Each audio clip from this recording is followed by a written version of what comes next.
Tere ja tere tulemast uude Tuultooki. Minu nimi on Filipp. Täna vaatame neetmutterite tangid üle.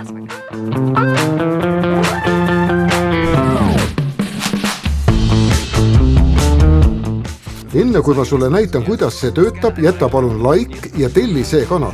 Nii ei jää sul ükski uus video vahele. Komplekt koosneb 151 erinevast osast. Nende hulgas on neetmutri tangid ja neetmutrid 5 erinevas suuruses. Neetmutri torni paigaldamiseks tõmba liukülts tagasi ja keera torn päripäeva sisse. Seejärel pingutad momendi võtmega järele.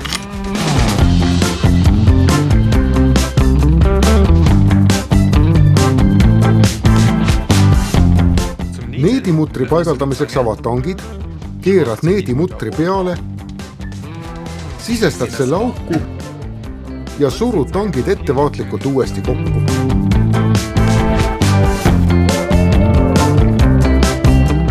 Regulaatori abil saad neetmutrist neetmutri tangid uuesti lahti keerata.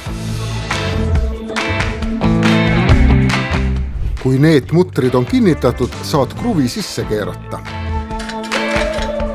Neetmutri tange kasutatakse peamiselt autotööstuses ja metallitööde valdkonnas, ehk seal, kus soovitakse midagi pleki külge kinnitada või kus puudub võimalus keermet lõigata.